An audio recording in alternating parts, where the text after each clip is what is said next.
ان الحمد للہ نحمده ونستعینه ونستغفره ونعوذ باللہ من شرور انفسنا ومن سیئات اعمالنا من یهد اللہ فلا مضل له ومن یضلل فلا ہادی له واشهد ان لا الہ الا اللہ وحدہ لا شریک له واشهد ان محمدا عبدہ ورسولہ اما بعد فإن خیر الحدیث کتاب اللہ وخیر الہدی ہدی محمد صلی اللہ علیہ وسلم وشر الامور محدثاتها وکل محدثات بدعۃ وکل بدعۃ ضلالۃ وکل ضلالۃ فی النار۔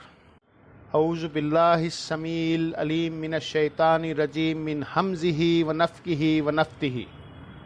بسم اللہ الرحمن الرحیم۔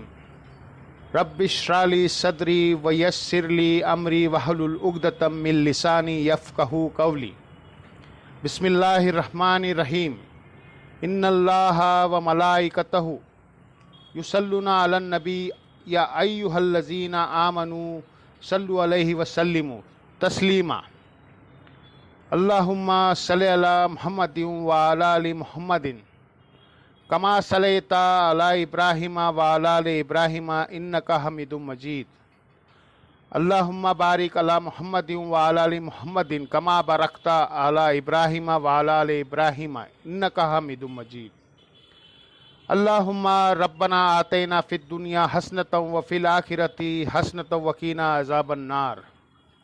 ربنا آتینا من لدنک رحمتہ وہیئ لنا من امرہ رشدا۔ لا الہ الا انت سبحانک انی کنت من الظالمین۔ حسبنا اللہ ونعم الوکیل یا حی یا قیوم برحمتک استغیث ولا حول ولا قوۃ الا باللہ العلی العظیم آمین۔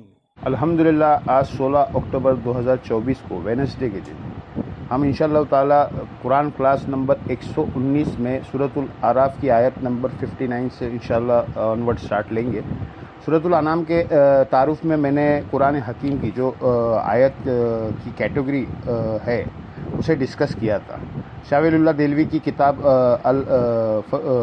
فوز الکبیر فی اصیلت تفصیل کے کانٹیکس میں، اس میں بھی میں نے یہ چیز بتایا تھی کہ یہ جو دو جوڑے ہیں سورۃ الاعراف اور سورۃ الانعام، اس میں سورۃ الاعراف کے اندر التذکیر بآیات اللہ کے حوالے سے اللہ تعالیٰ نے ڈسکشن کی ہے۔ اللہ کے قدرت کے فیصلے کے بڑے بڑے دن، جن دنوں میں اللہ تعالیٰ نے نبیوں کو ماننے والوں کو نجات دی تھی اور نبیوں کے رسولوں کے مخالفین کو تباہ اور برباد کر دیا، یہ اللہ تعالیٰ نے ان دنوں کو یادگار دن بنایا ہے۔ اب وہ انباء رسول نبیوں کی جو خبریں ہیں، رسولوں کی خبریں ہیں، ان کے متعلق یہ سارا سلسلہ شروع ہوا ہے۔ ویسے یہ نبی اور رسول انٹرچینجیبل الفاظ ہے، لیکن اسپیسیفکلی شریعت میں جب کبھی اس کا فرق کرنا ہوتا ہے تو وہ اس اعتبار سے ہوتا ہے کہ جو مسند احمد میں حدیث ہے کہ اللہ تعالیٰ نے 1,24,000 پیغمبر مابعوث کیے، جن میں سے 315 رسول تھے، یعنی 1,24,000 میں سے صرف 315 رسول ہے، باقی سب کے سب انبیاء ہیں۔ انبیاء وہ ہوتے ہیں جو آلریڈی رسولوں کی شریعت جو ہوتی ہے اسے اسٹیبلش کرنے کے لیے آتے ہیں، کوئی نئی شریعت نہیں لاتے۔ دوسرا فرق یہ ہوتا ہے رسول اور نبی کے اعتبار سے کہ رسول ہمیشہ امتوں کو یہ دھمکیاں لگاتے ہیں کہ اگر تم پر ایمان نہیں لاؤ گے تو اللہ کا عذاب تم پر گرے گا۔ انبیاء یہ دھمکی نہیں لگاتے، وہ صرف آخرت کے عذاب کی دھمکی لگاتے ہیں۔ جب رسول آتے ہیں تو پھر اللہ تعالیٰ کی طرف سے فیض کی ہوتا ہے۔ رسولوں کے ان کے ساتھیوں کو بچایا جاتا ہے، مخالفین تو تباہ اور برباد کر دیا جاتا ہے۔ قتم اللہ اغلبن نا ان او رسولی، اللہ تعالیٰ نے یہ طے کر دیا ہے اپنی تقدیر میں کہ ضرور بالضرور غالب رہوں گا میں، اور میرے رسول قرآن حکیم میں جن 6 رسولوں کا تفصیل کے ساتھ ذکر ہوا ہے وہ 6 کے 6 کہ حالات زندگی اور ان کی قوموں کے ساتھ جو معاملات ہوئے ہیں وہ اس صورت کے اندر ڈسکس ہوں گے۔ اس کے علاوہ اور صورتوں میں بھی ڈسکس ہوئے ہیں۔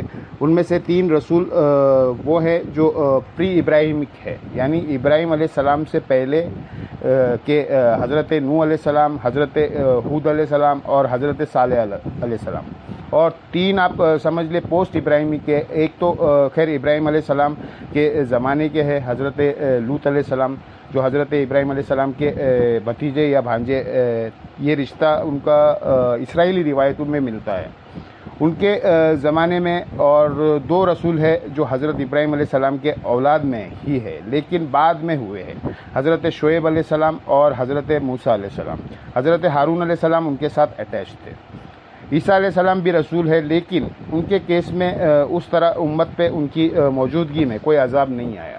بعد میں یہودیوں پہ عذاب کی قسطیں مسلسل رہی ہے جو قیامت تک جاری رہے گی، اور آخری قسط اس وقت ہوگی جب یہ دجال کے ساتھ مل کر مسلمانوں کے خلاف لڑیں گے۔ لیکن عیسیٰ علیہ السلام ہے یہ ایک یونیک کیس ہوا ہے، بچا لیا ہے وہاں پہ بھی وقت کے پیغمبر کو۔ تو یہ سارے رسولوں کا ذکر اب یہاں پر آ رہا ہے۔ انبیاء صرف دعوت دیتے ہیں۔ حضرت یوسف علیہ السلام نبی تھے، آپ کو کہیں ان کی دھمکی دنیا میں عذاب کی نظر نہیں آئے گی۔ حضرت یحییٰ علیہ السلام نبی تھے، شریعت وہی موسوی چل رہی تھی، آپ کو کہیں عذاب کی دھمکی نظر نہیں آئے گی۔ دنیا میں عذاب کی ہمارے نبی علیہ السلام بھی رسول تھے، اسی لیے آپ کو عذاب کی دھمکیاں مکی قرآن کے اندر نظر آئے گی، لیکن یہاں صرف صورت مختلف ہو گئی۔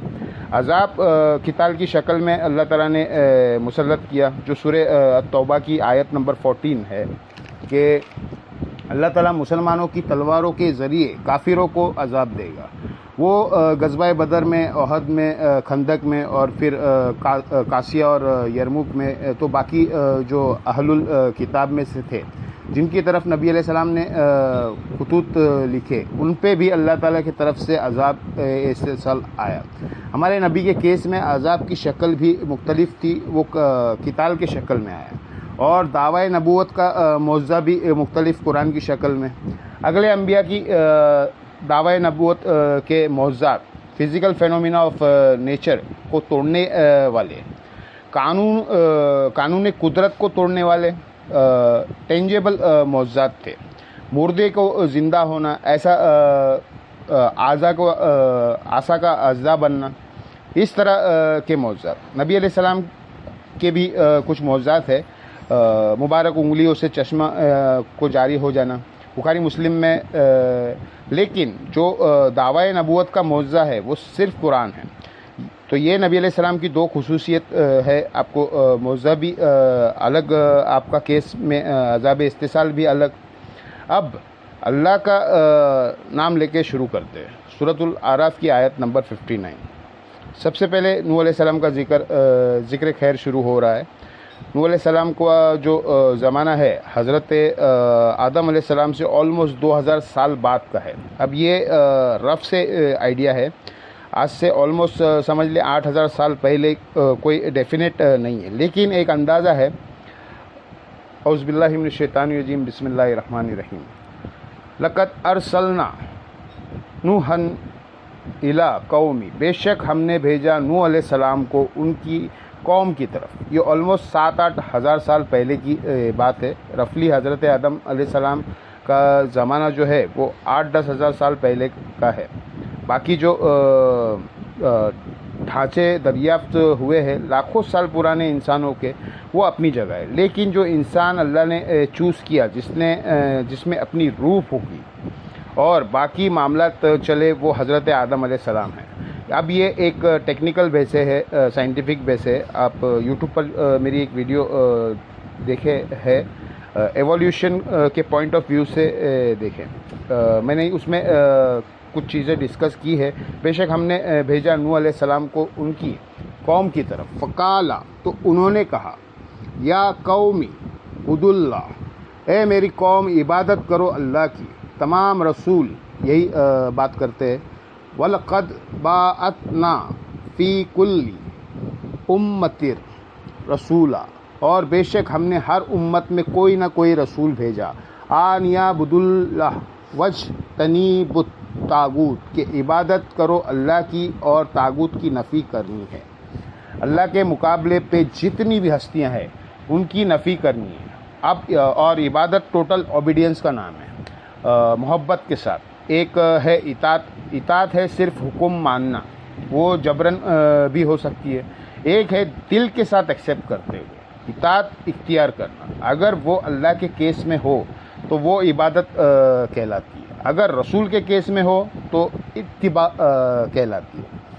تو عبادت میں ہر وہ چیز آ جائے گی جو اللہ تعالیٰ نے حکم دیا ہے، اور ہر وہ چیز آ جائے گی جس چیز سے اللہ تعالیٰ نے منع فرمایا۔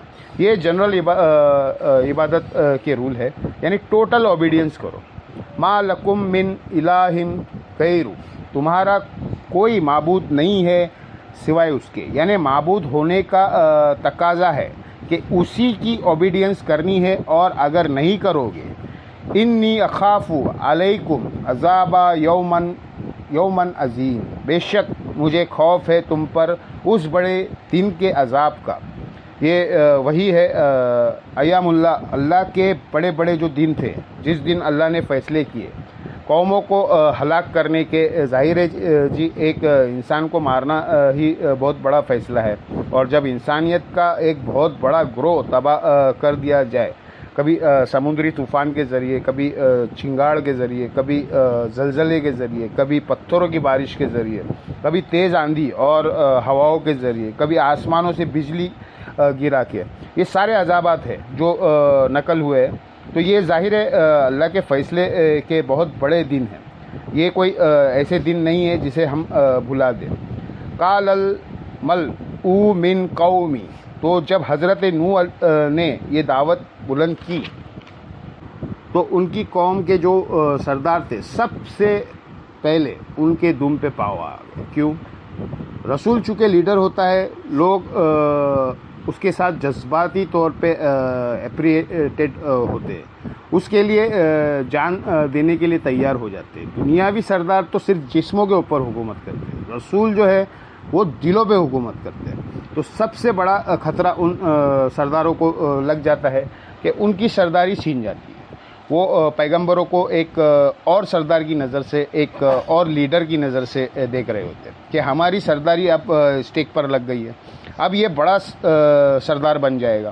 حالانکہ پیغمبروں کا مقصد یہ نہیں ہوتا، وہ تو آخرت اورینٹڈ ہوتے ہیں، اللہ کا تعارف کروانے آئے ہوتے ہیں، چونکہ وہ اللہ تعالیٰ کے چنے ہوئے بندے ہوتے ہیں، اسی لیے اللہ تعالیٰ انہیں یہ بھی ایک ریوارڈ کے طور پہ عطا فرماتا ہے کہ لوگ ان کے ساتھ دلی طور پہ اٹیچ ہو جاتے ہیں، ان کے سرکردی میں جہاد اور قتال والا معاملہ بھی ہوتا ہے۔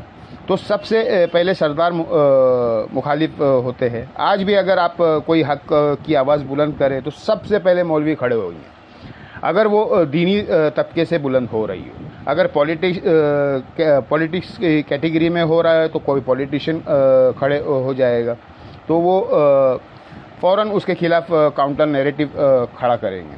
یہ ایک نیچرل چیز ہے۔ تو ان کی قوم کے سرداروں نے کہا اِنَّا لَنَارَاكَ فِي ضَلَالٍ مُبِينٍ، بے شک اے نوح ہم نے تو یہ لگتا ہے کہ تو کھلی گمراہی میں ہے۔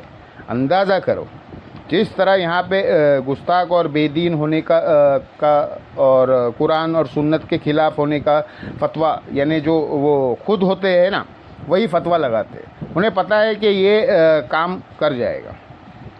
قال یا قومی لیس بی ضلالہ، تو انہوں نے جواباً کہا اے میری قوم میں کوئی گمراہ نہیں ہوں، ولکنی رسول من رب العالمین، بلکہ میں تو رسول ہوں تمام جہانوں کے پروردگار کی جانب سے۔ اور کس کام کے لیے آیا ہوں؟ اوبلی حکم رسالتی ربی، تاکہ میں پہنچا دوں اپنے رب کا پیغام تمہارے تک جو اللہ نے مجھے دیا ہے، وَأَنصَحُ لَكُمْ، اور تمہیں نصیحت کروں، وَأَعْلَمُ مِنَ اللَّهِ مَا لَا تَعْلَمُونَ، اور میں اللہ کی طرف سے وہ کچھ جانتا ہوں جو تم نہیں جانتے. کیا جانتا ہوں؟ ظاہر ہے غیبی خبریں آتی ہے. اللہ تعالیٰ نے وہ کامل ایمان لوگ بنائے تھے. اللہ تعالیٰ انہیں مستقبل میں ہونے والے عذابات دکھا دیتا تھا کہ اگر یہ تمہاری پیروی کر کے تمہارا راستہ اختیار کر کے مجھے راضی نہیں کریں گے تو عذاب ان کا مقدر ہوگا. جس طرح ہمارے نبی علیہ السلام کے جہنم بھی دکھائی گئی، جنت بھی دکھائی گئی، عذاب قبر بھی دکھایا گیا، سب کچھ. اور اسی وجہ سے آپ کو ایمان اللہ تعالیٰ نے مضبوط کیا. تو رسولوں کو یہ ساری خبریں ہوتی ہے، ساری کی ساری چیزیں جو ان امتوں کے ساتھ ہونے والی ہے انکار کی شکل میں. اسی لیے وہ اسی پیشن کے ساتھ ڈراتے ہیں. اب جس نے یہ عذاب نہیں دیکھا ہوا ہے وہ تو سمجھے گا پتہ نہیں یہ ہوتا بھی ہے کہ نہیں، اور کبوتر کی طرح آنکھیں بند کر کے نے کی کوشش کرے گا. اوا عجیبتم ان جاءکم ذکر من ربکم، کیا تم اس بات کے اوپر تعجب کر رہے ہو کہ تمہارے رب کے پاس سے تمہارے طرف ایک نصیحت آ گئی ہے، یعنی وقت کا پیغمبر اور ان کے ساتھ نازل ہونے والے صحائیات یا کتابیں. اعلیٰ رجول منکم، ایک مرد کے اوپر جو تمہیں میں سے ہے، لینذرکم، تاکہ وہ تمہیں ڈر سنائے اللہ کی ملاقات جو ہونے والی ہے. Accountability of the day of the judgement, قیامت کے دن جو جواب دہی کا دن ہے اس دن کے حوالے سے. ولی تتقو، تاکہ تم ڈر سکو. ولا الکم ترحمون، اور تاکہ تم پر رحم کیا جائے اور ڈر جائے اس پہ. رحم خود بخود ہی ہو جائے گا. ڈر جائے گا تو اس کی زندگی اپنی مرضی کی نہیں ہوگی. دنیا میں جو شخص اپنی مرضی کی زندگی گزارے گا آخرت پھر اللہ کی مرضی کی ہوگی، اور جو اللہ کی مرضی کی زندگی گزارے گا آخرت اس کی اپنی مرضی کی ہوگی. جو قرآن میں آیا ہے کہ ہر وہ نعمت ہے جو تم خواہش کرو گے یعنی تمہاری مرضی.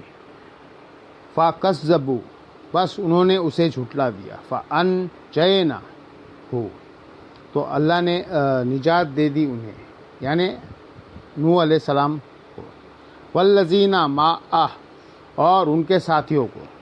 اچھا آپ دیکھیں گے انبیاء اکرام کے لیے اور ان کے ساتھیوں کے لیے اللہ تعالیٰ جب اکٹھا ذکر کرے گا تو ہمیشہ ذکر کرے گا والذین معہ، ہمارے نبی علیہ السلام کے لیے آیا محمد الرسول اللہ والذین معہ.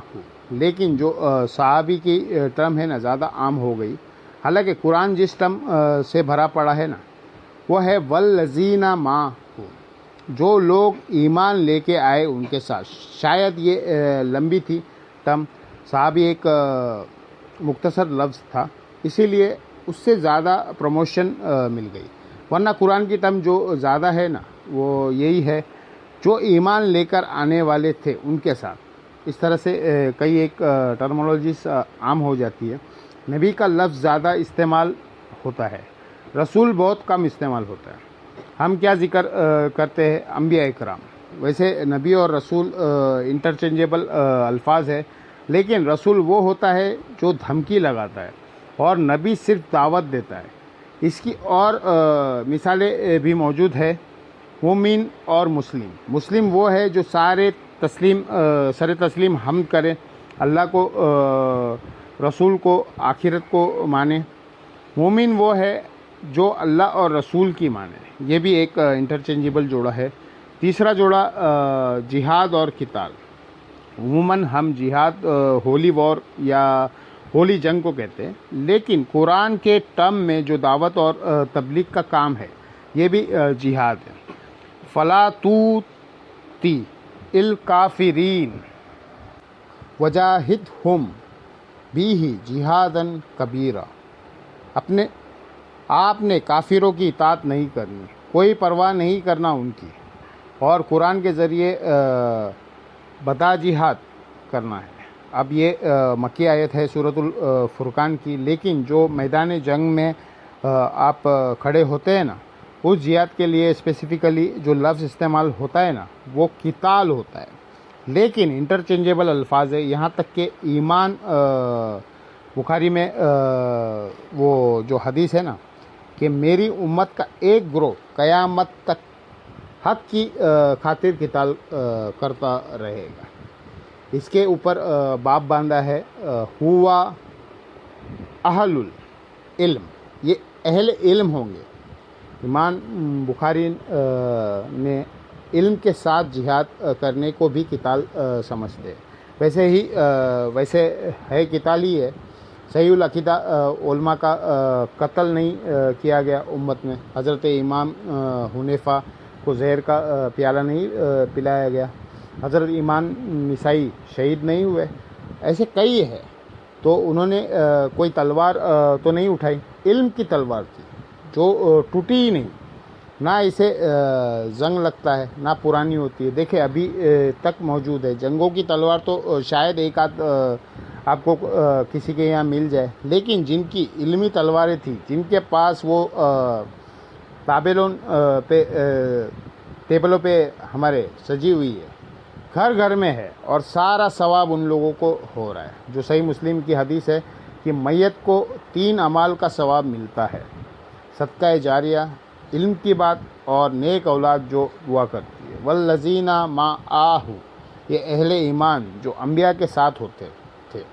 صحابہ کے لیے یہ ٹرم قرآن میں استعمال ہوئی ہے، اسی لیے آپ دیکھیں قرآن کی ٹرم تھی مومن اور مسلم، لیکن مسلمانوں کی ٹرم ہے سنی اور شیعہ، حنفی اور شافعی، قرآن کی ٹرم ہے چھوڑ دی۔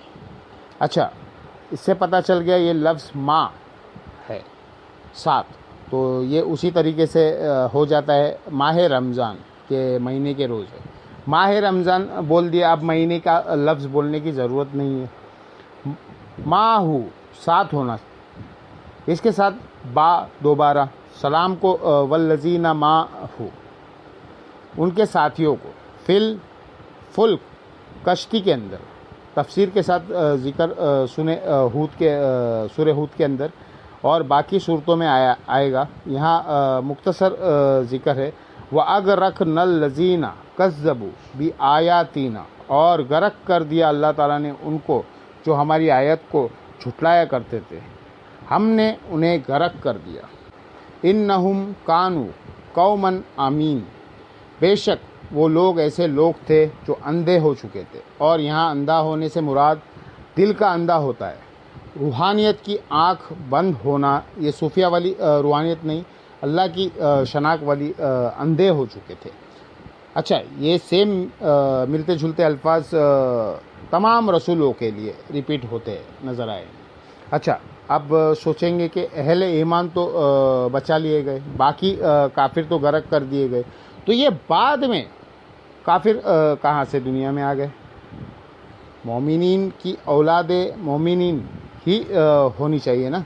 جب مسلمانوں کو پتہ چل گیا کہ یہ حق ہے اور اپنی آنکھوں سے دیکھ لیا کہ مخالفین غرق ہو گئے، اس کے بعد تو کوئی گنجائش نہیں ہونی چاہیے کہ ان کی اولادیں دوبارہ کافر نکل آئے، لیکن نہیں سر، زور لگا رہا ہے، یہ اتنا آسان معاملہ نہیں ہے، شیطان بھی تو اپنا زور لگا رہا ہے۔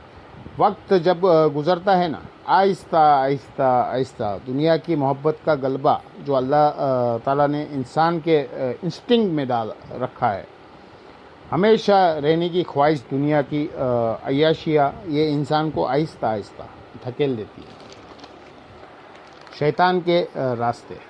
اس کا الٹیمیٹ انجام جو ہے وہ ڈینائل آف گاڈ ہوگا، وہ کسی طریقے سے کوشش کرے گا کہ خدا کو زندگی سے نکال دوں، تاکہ بار بار یہ جو ایک رکاوٹ بن کے میرے سامنے اللہ آ جاتا ہے کہ یہ کرنا ہے، یہ نہیں کرنا ہے، یہ کرنا ہے، یہ نہیں کرنا ہے، اس کا تو مین غائب نہیں کر سکتا، کبوتر کی طرح آنکھیں بند کر لیتا ہے، حقیقت سے اپنے آپ کو دور کر دوں، یہاں سے خدا کے انکار کا سلسلہ شروع ہوتا ہے۔ اسی لیے آپ دیکھیں گے یہ جتنے ڈینائل آف گاڈ والے لوگ ہیں نا، ان کی آپ دیکھیں گے پرسنل زندگی کے اندر اخلاقی پستیاں نظر آئے گی۔ چند ایک معاملات میں آپ کو ٹھیک نظر آئیں گے ڈیلنگ پہ بھی زیادہ تر ہاتھ وہاں پہ قانون کی حکمرانی کا ہے. باقی ذاتی لیول پہ جب بھی ان کو موقع ملے گا، سرکار آج بھی اگر 1 منٹ کے لیے بجلی بند ہو جائے نا، امریکہ کے اندر چوریاں ہو جاتی ہے. یہاں پہ پوری دن بجلی چلے جائے چوری نہیں ہوتی. یہ ریلیجن کے غلبے کی وجہ سے، اور وہاں سب کچھ قانون کے غلبے کی وجہ سے. باہر بھی بہرحال تو وقت گزارنے کے ساتھ ساتھ مشرکانہ عقائد دنیا کی محبت کی وجہ سے، شیطان کے انفلوئنس کی وجہ سے آنا شروع ہو جاتے ہیں. پھر 2 پارٹیاں بن جاتی ہے، پھر پاور گیم شروع ہو جائے گا. جیسے ہی غلبہ مل جائے گا نا کافروں کو اور اہل ایمان پیچ جائیں گے، پھر اللہ تعالیٰ ایک نئے پیغمبر کو بھیجے گا. یہ بات کر رہا ہوں ختم نبوت سے پہلے. اب تو امت کو یہ کام ٹرانسفر ہو گیا ہے، اور وہی ہوا وقت گزرنے کا. آلموسٹ 2000 سال کے بعد حضرت نوح علیہ السلام کے پھر دوبارہ سے 2 پارٹیاں بن گئی. انہی اہل ایمان کی اولادیں میں ایک اللہ کے ماننے والے، ایک شیطان کے پیروکار. تو ضرورت پڑ گئی کہ اہل ایمان کی طاقت کے لیے اور انہیں غلبہ دلانے کے لیے اللہ تعالیٰ اپنا کوئی پیغمبر مابعوث کرے. پلس جو گمراہ لوگ ہیں ان کی ہدایت کے لیے، جو کثرت میں ہوتے تھے، اہل ایمان بڑے ہی تھوڑے ہوتے تھے، وہ آتے ہی پیغمبر کو اپنا لیڈر کے طور پہ مان لیتے تھے. اسی طریقے سے وہ لوگ جن میں زیادہ خرابیاں نہیں ہوتی تھی وہ حق قبول کر لیتے تھے. اب وہ اگلا سلسلہ شروع ہو گیا. حضرت نوح علیہ السلام کی اولاد میں ایک بہت ہی ڈومینیٹ پرسنالٹی پیدا ہوئی. ان کا نام عاد تھا. انہی کے نام کے اوپر یہ قوم عاد جس نے شرکی عقائد آ گئے، تو اللہ تعالیٰ نے ان کی طرف ہود علیہ السلام کو پیغمبر بنا کے بھیجا. وَإِلَىٰ عَادٍ أَخَاهُمْ هُودًا، اور ہم نے قوم عاد کی طرف ان کے بھائیوں میں سے ہود کو بھیجا. بھائیوں سے مراد اسی قبیلے میں سے، اسی اسپیشی میں سے، تاکہ وہ کوئی ان کا اس طرح ایکسیپٹ نہ کرے کہ یہ کوئی باہر کا آدمی ہے، ورنہ ایکسیپٹیبلٹی نہیں ہوگی. قَالَ يَا قَوْمِ اعْبُدُوا اللَّهَ، انہیں بھی یہی بات کی نوح علیہ السلام نے، اے میری قوم عبادت کرو اللہ کی. مَا لَكُم مِّن إِلَٰهٍ غَيْرُهُ، تمہارا کوئی معبود نہیں ہے سوائے اس اکیلے اللہ کے. افلا تتقون، کیا تم جانتے نہیں ہو. قال الملأ الذین کفروا، پھر آ گئے جی سردار کھڑے ہو گئے اس قوم کے کفر کرتے ہوئے. من قومہ، ان کی قوم میں سے. انا لنارکا فی صفاحتم وانا لنظنکا من الکاذبین. وہ کہنے لگے کہ اے ہود، ہمیں تو لگتا ہے کہ تم بہت نادان اور بے وقوف ہو، اور ہمیں تو یہ گمان ہے کہ تم جھوٹے ہو، یہ نعوذ باللہ تم مکاری کر رہے ہو. قالا یا قومی لیس بی سفاہا، تو وہ کہنے لگے اے میری قوم، میں کوئی بے وقوف نہیں ہوں. دیکھیں پیغمبر جواب کیا دے رہے، فتویٰ لگانے کے بجائے کلیریفیکیشن دے رہے. آج آپ کسی عالم سے سیدھا سوال کریں نا، 14 انجیکشن لگوانا پڑ جاتے ہیں. کتنے الٹے طریقے سے سوال کر رہے پیغمبر سے. انہوں نے کہا ہم بے وقوف نہیں ہیں، ولاکنی رسول بھی رب العالمین، بلکہ میں تو رسول ہوں اس رب کی طرف سے جو سارے جہانوں کو پالنے والا ہے. او بلی گکم رسالتی ربی، اور ڈیوٹی کیا ہے میری، تاکہ میں پہنچا دوں تمہارے تک میرے رب کا پیغام. وَآنَا لَكُمْ نَاصِحٌ آمین، اور میں تمہارا خیر خواہ ہوں اور بڑی خیانت داری سے اللہ کا پیغام تمہارے تک پہنچا رہا ہوں. اوا عجیبتم ان جاءکم ذکر من ربکم، کیا تمہاری کیا تمہیں اس بات کے اوپر تعجب ہوا ہے کہ تمہارے رب کی طرف سے تمہارے پاس نصیحت کی بات آ گئی ہے؟ اعلیٰ رجول منکم، ایک ایسا مرد پہ جو تمہیں میں سے ہے، لیُنذِرکم، تاکہ وہ تمہیں ڈر سنائے۔ یہ وہی الفاظ ہے جو نوح علیہ السلام کے تھے، لیکن اب ایک چیز ایڈ ہو گئی ہے عبرت کے طور پر، یہ ہے کانٹے کی بات۔ وَاذْكُرُوا إِذْ جَعَلَکُمْ خُلَفَاءَ مِن بَعْدِ قَوْمِ نوح، یاد کرو اس وقت کہ جب قوم نوح کے اوپر عذاب آیا تھا تو اللہ نے کافروں کو ہلاک کرنے کے بعد تمہیں زمین پر اپنا خلیفہ بنایا تھا، یعنی اس وقت تو سارے تم لوگ مومن تھے۔ وہ وقت یاد کرو جب نوح علیہ السلام کے ساتھ جو لوگ بچائے گئے تھے وہ تم ہی تھے نا، تمہارے باوجداد، اور اللہ نے تمہیں زمین پہ بسایا تھا۔ قوم نوح کے تباہ ہونے کے بعد ان کے اہل ایمان جو 78 لوگ تھے ان کو وَزَادَکُمْ فِی الْخَلْقِ بَسْطَةً، اور بڑھا دیا تمہیں اللہ تعالیٰ نے جسمانی لحاظ سے، قد قامت کے اعتبار سے یعنی طاقت دے دی۔ فَاذْکُرُوا آلاء اللہ لعلکم تفلحون، تو یاد کرو اس اللہ کو، اس کی نعمتوں کو، تاکہ تم کامیاب ہو سکو۔ یہ تھوڑی نعمت تھی کہ تمہارے باوجداد ایمان کے وجہ سے بچا دیے گئے، آج تم ان کی نسل کفر اختیار کر رہے ہو، تو اللہ تعالیٰ کی اس میں اس نعمت کو یاد کرو۔ قالوا اجئتنا لنعبد اللہ وحدہ، تو وہ کہنے لگے کیا تم ہمارے پاس اسی لیے آئے ہو کہ ہم اکیلے اللہ کی عبادت کریں؟ وَنَذَرَ مَا كَانَ يَعْبُدُ آبَاؤُنَا، اور ہم چھوڑ دے ان ہستیوں کو جن کی عبادت پہ ہمارے سپر ابواجات کو پایا تھا ہے، یعنی ہم اپنے بزرگ بابوں کو چھوڑ دیں، یعنی بابے دی شئی نہیں، کوئی نہیں، ایسے کہے۔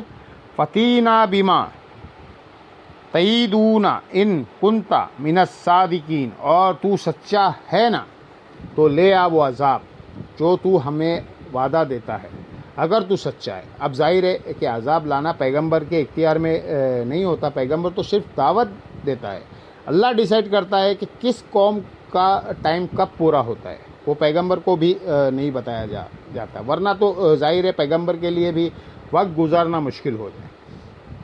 مجھے بتائے نوح علیہ السلام کو اگر اللہ تعالیٰ بتاتا کہ 950 سال کے بعد یہ سب کچھ ہونا ہے، وہ 950 سال ان کے لیے 9500 سال بن جاتے تھے۔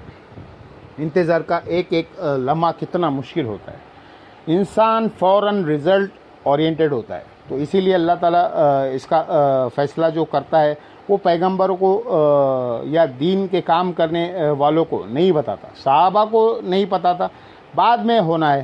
اسی لیے تو حضرت عمر نے تلوار اٹھا دی تھی حضور کی وفات کے اوپر، وہ یہ سمجھتے تھے ابھی رومن اور پرشین امپائر گری نہیں ہے، اور اللہ کے نبی کا وعدہ ہے، قرآن میں اللہ نے وعدہ کیا ہے والذی ارسل رسولہ بالہدی ودین الحق لیظہرہ علی الدین کلہ، تو انہوں نے یہی استحاد کیا، جس طرح موسیٰ علیہ السلام 40 دن کے لیے کوہ طور پہ گئے تھے پھر واپس آ گئے تھے، تو نبی علیہ السلام بھی واپس آ جائیں گے، اور یہ تو ان کو بالکل پتہ نہیں تھا کہ میں بھی خلیفہ بنایا جاؤں گا، اور میرے دور خلافت کے اندر یہ سب کچھ ہوگا، جب تک میرے وہ نہیں ہو گیا۔ بہرحال اللہ کی حکمت ہے اس کے اندر، ورنہ انسان کے لیے زندگی گزارنا مشکل ہو جاتی ہے۔ اب حضرت ہود علیہ السلام نے میٹھی میٹھی دعوت کے بعد بڑے سخت لفظ استعمال کیے۔ قالا، فرمایا اللہ کے اس پیغمبر نے، قد وقع علیکم من ربکم رجس وغضب، بے شک تمہارے اوپر تمہارے رب کے طرف سے گندگی اور غضب ہو چکا ہے۔ یعنی یہ تمہارے دماغ کی گندگی ہے اور تم پر اللہ کا غضب ہے کہ تم وقت کے پیغمبر کی دعوت کو قبول نہیں کر رہے، جبکہ ایک پریسیڈنٹ سیٹ ہے۔ پتہ ہے کہ پچھلے عذاب ہوا ہے، کافروں کو ہوا تھا۔ اتو جادلو ننی فی اسماء سمیتموہا، کیا تم ان ناموں کی بنیاد پہ جھگڑا کر رہے ہو جو رکھ لیے تم نے، و آباؤہم، وہ تمہارے اباوجات تھے، ان ناموں کے اوپر لڑ رہے ہو۔ آج ہم کہیں قرآن حدیث میں یہ لکھا ہے، وہ سیدھا پوچھیں گے آپ داتر صاحب کو نہیں مانتے؟ ہاں، آپ غریب نواز کے منکر نہیں ہیں؟ آپ غوث پاک کو نہیں مانتے؟ تو ان کے آگے بھی یہی آیت پڑھا کرے آپ، جس سے فٹ اسے گفٹ۔ مانا اللہ بہا من سلطان، اللہ نے ان کی کوئی سند نازل نہیں کی۔ اچھا، ان بزرگوں کی بھی اللہ نے کوئی سند نازل کی ہے؟ پڑھتے قرآن سے، اعلیٰ ان اولیاء اللہ لا خوف علیہم ولا ہم یحزنون، نام ہی ان کے لینے شروع کر لیتے ہیں۔ بھائی یہ تو قرآن کے بعد آئے ہیں۔ قرآن کے زمانے کے اولیاء تو صحابہ اور اہل بیت ہے، لیکن وہ سلسلہ قیامت تک کے جاری ہے، قیامت تک کے جاری ہے۔ تو آپ کا فرقہ کون سا ہے؟ جی میں بریلوی ہوں۔ تو پھر اشرف تھانوی صاحب بھی ولی اللہ ہے نا؟ کہیں گے نہیں، مریض الامت ہے۔ بھائی دیوبندی تو انہیں ام الامت کہتے ہیں، وہ کہتے ہیں نا۔ تو کون ہے؟ کہتے حمزہ بریلوی صاحب۔ نہیں، وہ دیوبندی تو مجددات دین بدعت کہتے ہیں، وہ کہتے رہے نا، ہم تو مانتے ہیں نا جی۔ یہ بزرگ اپنے یہ اولیاء اللہ نہیں ہے، یہ فرقوں کے اولیاء ہے، یہ صرف اولیاء ہے، یعنی کہ من دونی ہی اولیاء، اللہ کے مقابلے پر جو سورۃ الاعراف کے اسٹارٹ میں آیا تھا نا، من دونی ہی اولیاء، من دونی ہی اولیاء کا خوب یہاں پہ ذکر ہوگا۔ اللہ نے کوئی ان کی سند نازل نہیں کی۔ فانتظروا، بس انتظار کرو تم، انی معکم من المنتظرین، میں بھی انتظار کرنے والا ہوں۔ میں کون سا عبد القادر جیلانی ہوں کہ نگاہ ماروں اور تمہیں بھسم کر دوں؟ میں تو رسول ہوں۔ یہ بھی رزلٹ اس میں سے نکل رہا ہے۔ کہیں گے کدھر لکھا ہے؟ جس صفحے پہ یہ لکھا ہے نا کہ عبد القادر جیلانی قبر میں آئیں گے فرشتوں سے جھگڑا کرنے، اسی صدر میں یہ بھی لکھا ہوا ہوگا نا۔ تو میں بھی انتظار کروں گا کہ اللہ فیصلہ کرے۔ آیت نمبر 71 بی جو میں نے ریکارڈ کروایا تھا، اس میں میں نے یہی آیت پڑھی تھی۔ اس کی نسبت میں نے اس لیکچر کو دی تھی، انڈیا اور پاکستان کے بزرگوں کے 19 گستاخانہ عبارات کا اور تحقیقی جائزہ، جو میں نے اسٹارٹ میں یہ آیت پڑھی 71A اور 71B کی۔ اتو جادلو ننی فی اسماء سم میں تمہا انتم واواؤکم، ان ناموں کے ساتھ تو نہ جھگڑا، تو خیر ان کے بعد میں نے آپریشن کیا ان ناموں کا، اور رزلٹ آپ کے سامنے۔ اللہ کا شکر ہے کینسر ختم ہو گیا۔ وَأَنْجَيْنَاهُ وَالَّذِينَ مَعَهُ، تو نجات دی ہم نے حضرت ہود کو اور ان کے ساتھیوں کو، بِرَحْمَةٍ مِنَّا، اس رحمت سے جو ہمارے طرف سے خاص تھی۔ وَقَطَعْنَا دَابِرَ الَّذِينَ كَذَّبُوا بِآيَاتِنَا، اور کاٹ کے رکھ دی ہم نے جڑ ان لوگوں کی جو ہماری آیت کو جھٹلایا کرتے تھے۔ وَمَا كَانُوا مُؤْمِنِينَ، اور جو ایمان لانے والے بات ماننے والے نہیں تھے۔ اللہم احسن عاقبتنا فی الامور کلہا واجرنا نا من خزیتی دنیا وعذاب الآخرہ رضیت باللہ ربا وبالاسلام دینا وبی محمد نبیا اللہم من نحی تہا منہا فاحیا تہی اسلام ومن توفیت منا فاتوفہ علی الایمان آمین۔ پھر حضرت ہود علیہ السلام کے ساتھ اہل ایمان بچ گئے۔ قوم ہود کے اوپر بڑا سخت عذاب آیا، 7 راتیں اور 8 دن تک مسلسل ان پہ آندھی چلتی رہی۔ کٹے ہوئے کھجور کے تنے کی طرح وہ گرے پڑے تھے، کیسے وہ لاشیں بکھری پڑی ہوئی تھی ان کی۔ اہل ایمان بچ گئے۔ اب دنیا میں صرف اہل ایمان ہی ہونے چاہیے تھے نا، لیکن وہیں پھر سائیکل ریپیٹ ہوا۔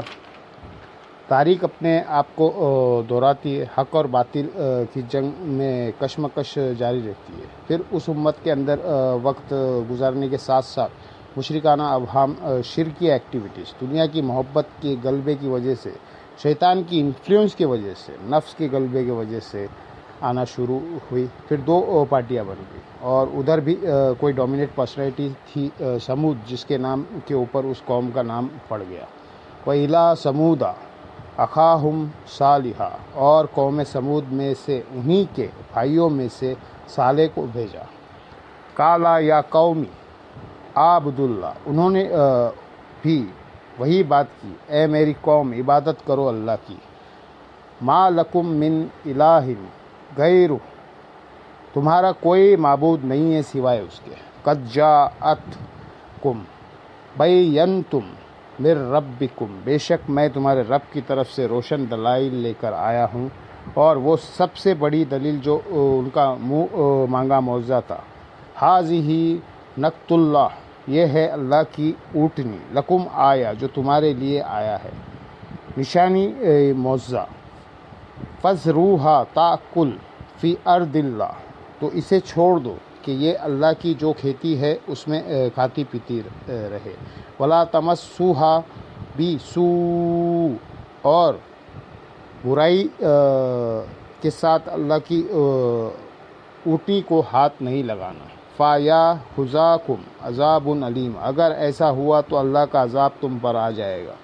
یہ بھی ان کے لیے آزمائش بن گئی۔ باقی جگہ قرآن میں آتا ہے کہ ایک دن اس اونٹنی کے لیے مقرر تھا، پانی پیتی تھی، سبزہ کھاتی تھی۔ ان کو ٹینشن پڑ گئی کہ یہ سب کچھ کھا لے گی جائے کہ تو ہمارا کیا رہے گا۔ بھائی اللہ تعالیٰ نے ذمہ داری لی ہوئی ہے، تو ان میں سے جو سب سے شکی انسان تھا اس نے اس اونٹنی کو قتل کر دیا، اور اس کی وجہ سے پھر اس قوم کے اوپر عذاب آ گیا۔ وہ آگے تفصیل آئے گی۔ یہاں پہ مجھے وہ حدیث یاد آ گئی، المستدرک للحاکم کی حدیث ہے، سنن نسائی الکبریٰ کا چیپٹر ہے، خصائص علی۔ اس میں بھی ایک سفر کے دوران سیدنا عمار یاسر اور حضرت علی ایک جگہ پڑاؤ کیے، سوئے ہوئے تھے، مٹی میں نبی علیہ السلام آئے، دونوں کو اٹھایا، دونوں کے جسموں سے اپنے مبارک ہاتھوں سے مٹی جھاڑی، اور پھر مولا علی سے فرمایا اٹھ ابو تورات، یعنی یہاں پہ بھی فرمایا اٹھ ابو تورات۔ ایک بخاری مسلم کی حدیث ہے جو سیدنا فاطمہ سے اختلاف ہوا تھا اور مسجد میں لیٹ گئے تھے، اور پھر فرمایا میں تم دونوں کو، بلکہ اس میں میں ایڈ کرتا ہوں میری امت کے تم 2 بہترین افراد ہو، کیونکہ اس کے کاؤنٹر میں نبی علیہ السلام دونوں بدبختوں کا ذکر کرنے لگے تھے۔ میں تم دونوں کو انسانی تاریخ کے 2 بڑے بدبختوں کے بارے میں نہ بتا دوں؟ تم تو 2 خوشبخت ترین لوگ ہو، یہ امپلائیڈ ہے اس کے اندر۔ 2 بدبختوں کے بارے میں بتاتا ہوں۔ ان میں سے پہلا شخص ہے جس نے قوم سمود کی اونٹنی کو، صالح علیہ السلام کی اونٹنی کو قتل کر دیا، اور اس کے بعد کیا ہوا؟ اللہ کا عذاب آ گیا۔ اور میری امت کا بدبخت وہ ہے جو، اے علی، تیرے سر کے خون سے تیری داڑھی کو رنگ دے گا، یعنی تیرا جو قاتل ہے عبد الرحمن ابن ملجم، نام دیکھے عبد الرحمن، کرتوت دیکھے شیطانوں والے۔ پھر لوگ کہتے ہیں ناموں میں بہت کچھ رکھا ہے، ناموں میں یہ رکھا ہے کہ اس امت کے دو بدبخت ترین لوگ دو بہترین ناموں والے ہے. صحیح مسلم میں حدیث ہے اللہ کو دو نام بڑے پسند ہیں, عبداللہ اور عبد الرحمن. رئیس المنافقین کون ہے؟ عبداللہ ابن ابی. عبداللہ نام تھا نا, اور مولا علی کا قاتل عبد الرحمن ابن ملجی, وہ تو منافق تھا, یہ تو مسلمان تھا, خارجی ہو گیا. اور اس نے میں ایڈ کرتا ہوں, جس طرح قوم سمود کی اونٹنی قتل کرنے پر صالح علیہ السلام کی قوم پر عذاب آیا, اس امت میں جب اللہ کی اونٹنی مولا علی کو قتل کیا ہے نا, اس کے بعد یہ عذاب آیا کہ دوبارہ خلافت نصیب ہی نہیں ہوئی. وہ موزانہ خلافت ہی ہے جو قرب قیامت کے دن قائم ہوں گی.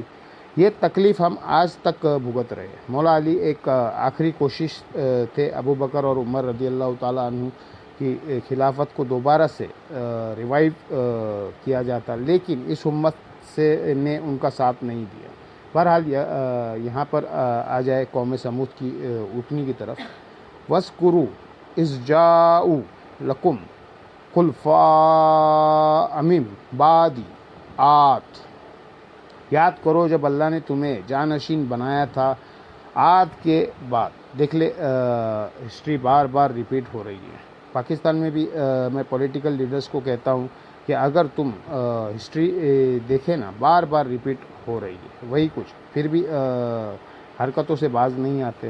یہ کہتے ہیں ہمارے ساتھ یہ نہیں ہوگا. ایوب جو ہے بھٹو کو اوپر لے آیا. ایوب کے ساتھ جو کچھ ہوا وہ کروانے والا بھٹو تھا. بھٹو ضیاء الحق کو اوپر لے کر آیا. بھٹو کے ساتھ جو کچھ ہوا وہ کروانے والا ضیاء الحق تھا. مشرف کو کون اوپر لے کر آیا؟ نواز شریف. نواز شریف کے ساتھ جو کچھ ہوا اسی نے کیا, دوبارہ بھی انہی کے ساتھ ہوا, اور عمران خان صاحب کے ساتھ جو کچھ ہوا انہی کے ذریعے ہوا. دیکھ لے یہ ایپیسوڈ ریپیٹ ہوتے رہتے ہیں, لیکن وہ سبق نہیں سیکھتے. مجھے یہ یاد آ گیا, تاریخ الخلفاء میں جلال الدین سلفی نے نقل کیا ہے, ہیڈنگ ہے کوفے کے محل میں سروں کی ترتیب. کوفے کے محل میں سروں کی ترتیب. عبد المالک بن مروان کے سامنے سر کاٹ کے جب رکھا گیا, مصعب بن زبیر جو مشرا عبداللہ ابن زبیر ان کا چھوٹا بھائی تھا, ان کا بیٹا حضرت زبیر کا, تو وہ وہاں ایک شخص کھڑا تھا, یعنی پرسنل سیکریٹری جیسے ہوتے ہیں نا, جیسے پرائم منسٹر کے ہوتے. پرائم منسٹر چینج ہوتے رہتے, پرسنل سیکریٹری وہی رہتے, چند ایک لوگ چینج ہوتے ہیں, باقی مالی, دودھ دینے والے یا ڈرائیور, وہ کوئی بھی پرائم منسٹر آئے اس کے ساتھ ہوتے. تو اس نے اس وقت اس کو کہا عبد الملک بن مروان کو کہ میں ایک بات آپ سے کروں, اگر آپ اسے سیریس لے لیں. کہا کرو. انہوں نے کہا جس جگہ پہ آپ بیٹھے ہیں نا, اور آپ کے سامنے لا کر مصعب بن زبیر کا سر رکھا گیا ہے, کچھ عرصہ پہلے آپ کی سیٹ پہ مصعب بن زبیر بیٹھا تھا, اور اس کے سامنے مختار سقفی کا سر رکھا ہوا تھا, اور اس سے کچھ عرصہ پہلے مختار سقفی آپ والے سیٹ پر بیٹھا تھا, اور اس کے سامنے عبید اللہ ابن زیاد کا سر رکھا ہوا تھا, اور اس سے کچھ عرصہ پہلے آپ کی سیٹ پہ عبید اللہ ابن زیاد بیٹھا ہوا تھا, اور اس کے سامنے حسین ابن علی کا سر رکھا گیا ہوا تھا. یہ ترتیب ہے سر, بخاری میں آیا ہوا ہے 3748 حدیث, کہ جب عبید اللہ زید کے سامنے سر کاٹ کر ایک تشت میں پیش کیا گیا گورنر کوفہ کے سامنے حسین ابن علی کا, کچھ عرصے بعد اسی تشت میں عبید اللہ ابن زیاد کا سر تھا, اور کھارسی پہ مختار سقفی بیٹھا ہوا تھا کرسی پہ. پھر اس کے بعد اس تشت میں مختار سقفی کا سر رکھا ہوا تھا, اور کرسی کے اوپر مصعب بن زبیر بیٹھا ہوا تھا. کچھ عرصے بعد اس مصعب بن زبیر کا سر کاٹ کے تشت میں رکھا ہوا تھا, ادھر عبد الملک بن مروان بیٹھا ہوا تھا. جب اس نے اسٹوری سنی وہ سیدھا کھڑا ہو گیا کہ مجھے تو یہاں رہنا ہی نہیں ہے, اپنا وہ دارال خلافہ ہے وہ شام شفٹ کرو. کوفے میں تو میں نے رہنا ہی نہیں ہے. تو یہ ہے ہیڈنگ کوفے کے محل میں سروں کی ترتیب. بعض کے سر کٹے بعض کے نہیں، پر پوسٹیں سب کی چینی ہے. یہ تاریخ ہے جو اپنے آپ کو ریپیٹ کرتی رہتی ہے. وَاذْكُرُوا إِذْ جَاءَ لَكُمْ خُلَفَاءَ مِن بَعْدِ عَادٍ. تو یاد کرو جب اللہ نے بنایا تمہیں جانشین قوم عاد کے بعد. وَبَوَّأَكُمْ فِي الْأَرْضِ، اور ٹھکانہ دیا تمہیں زمین میں. تَتَّخِذُونَ مِن سُہُولِهَا قُصُورًا، اور تم میدانی علاقوں میں آہستہ عالیشان محل بناتے ہو. وَتَنْحِتُونَ الْجِبَالَ بُيُوتًا، اور پہاڑوں کو تراش کر مکانات بناتے ہو. یہ آج بھی موجود ہے. اندر کمرے چھوٹے ہی ہے، وہ ایک روپ کے طور پہ بڑے بڑے دروازے ہیں. قرآن حکیم میں زیادہ تر انہی رسولوں کا ذکر ہے جن سے عرب کے لوگ واقف تھے. ایک بس موسیٰ علیہ السلام ہی ہے جو مصر کے تھے، باقی سب عرب کی سرزمین کے اندر ہی آتے ہیں. فَاذْكُرُوا آلاء اللہ، تو یاد کرو اللہ کی نشانیاں کو، نعمتوں کو. وَلَا تَعْتَوْا فِي الْأَرْضِ مُفْسِدِينَ، اور زمین میں فساد نہ مچاؤ. قَالَ الْمَلْأُ الَّذِينَ اسْتَكْبَرُوا مِنْ قَوْمِهِ، پھر کہا انہی قوم کے سرداروں نے جو تکبر کرنے والے تھے. لِلَّذِينَ اسْتُضْعِفُوا، ان لوگوں سے جو کمزور تھے. لِمَنْ آمَنَ مِنْهُمْ، جو ایمان لے آئے. کمزور لوگ تو بیچارے ایمان لے ہی آتے ہیں، وہ تو پیسی رہے، انہیں کوئی فرق نہیں پڑتا. اور پیسنے والا بڑا گاڈ اورینٹڈ زیادہ ہوتا ہے، کیونکہ اس کو زندگی میں انجوائے کرنے کے لیے کچھ نہیں ہوتا، جو جلدی اللہ کی طرف مائل ہونے والا ہوتا ہے. لمن آمن منہم، جو ان میں ایمان لے کر آئے. اتعلمون ان صالح ہم مرسل، وہ سردار کہنے لگے تمہیں لگتا ہے کہ یہ رسول ہی ہے صالح جو ہے. میرے ربی، تمہارے رب کی طرف سے. قالوا انا بما ارسل به مؤمنون، تو انہوں نے کہا بے شک ہم اس پر جسے دے کر انہیں بھیجا گیا ہے ایمان لانے والے. تو وہ کمزور لوگوں نے جنہیں کمین سمجھتے تھے، انہوں نے کہا ہاں ہم مانتے ہیں کہ اللہ کے رسول ہے. اب ان کے اندر تکبر دیکھے. اچھا تم مانتے ہو، ہم اس کو مانے، تم ہمارے سے بھی سمجھدار نکلے. جسے تم کمین سمجھتے تھے، اگر ہم اس پیغمبر کو مان لے جس کو تم نے مان لیا، تو اس کا مطلب ہے کہ ہمارے اندر جو لوگ تھے وہ ہم سے سمجھدار ہے کہ ہم سے پہلے اس پیغمبر کو پہچان لیا ہے. تو اس کا حل یہی ہے، کبوتر کی طرح آنکھیں بند کر لو، اور وائس ورثہ بھی ہوگا. یہ وہی کچھ چلتا ہے. قال الذین استکبروا، تو کہنے لگے وہ لوگ جنہوں نے تکبر کیا. انا بالذی آمنتم بہ کافرون، کہ بے شک ہم تو کفر کرتے ہیں اس کا جس پہ تم کمین لوگ ایمان لے کے آئے ہو. فآفرون ناقہ، تو انہوں نے کاٹ دی کنچے، رگیں کاٹ دی اس اٹھنی کی. وآتو، اور انہوں نے سرکشی کی.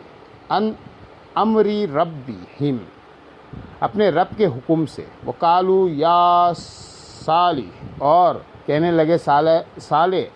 ایک تو یہ کام ڈال دیا انہوں نے جو حضرت صالح نے پہلے ہی کہا تھا کہ اگر اونٹنی ماری تو اللہ کا عذاب آئے گا. مارنے کے بعد کہہ رہے لے آ، کہاں ہے.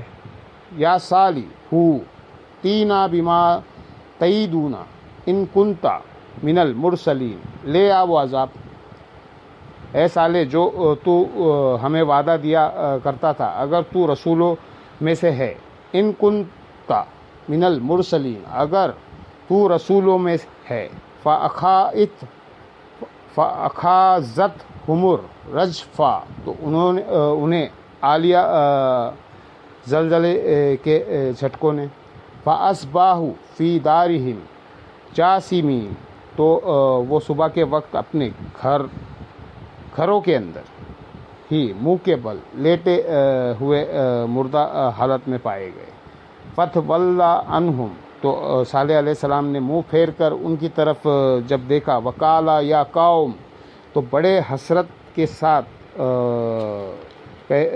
کہا، اے میری قوم، لَقَدْ أَبْلَغْتُكُمْ رِسَالَتَ، بے شک میں نے تمہارے تک اللہ کا پیغام پہنچا دیا تھا، رسالت ربی، جو میرے رب نے مجھے دیا تھا، وَنَاصَحْتُ لَكُمْ، اور میں نے تمہاری خیر خواہی کی، نصیحت کی، وَلَٰكِن لَّا تُحِبُّونَ النَّاصِحِينَ، لیکن تم ہی نصیحت اور خیر خواہی کرنے والے سے محبت کرنے والے نہیں تھے، تم نے پسند نہیں کیا۔